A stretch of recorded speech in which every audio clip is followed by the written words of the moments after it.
ఇప్పటి వరకు మేము తీసుకున్న ఏదైతే ర్యాలీ ఉందో అది విజయవంతంగా చర్యల అడ్వకేట్ సమక్షంలో చేయడం జరిగింది.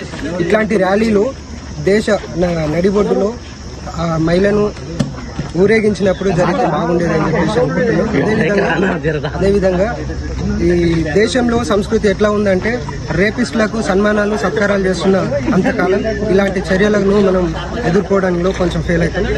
ఈ ఉగ్రవాద చర్యలో గవర్నమెంట్ ఫెయిల్ అయిందని అనుకోవచ్చు. అదేవిధంగా ఈ చిన్నపిల్లలపైనే కాదు జంతువులపైన కూడా రేపులు చేస్తున్నటువంటి వారికి సన్మానాలు చేయడం అన్నది కొద్ది వరకు సంస్కృతి ఎటు పోతుందో అన్నట్టుగా పరిస్థితి చెప్పుకోవచ్చు. ఇలాంటి చర్యలను ఉపేక్షించేది కాదు, ఉగ్రవాదాన్ని ఎంకరేజ్ చేయాలని కాదు, కాకపోతే వారిని అరకడుతూనే ఇలాంటి దేశంలో కూడా ఇలాంటి నీచులు ఉన్నారని వాళ్ళు కూడా ఉగ్రవాదులుగా వాళ్ళను కూడా నశింపజేయాలని నా మనవి.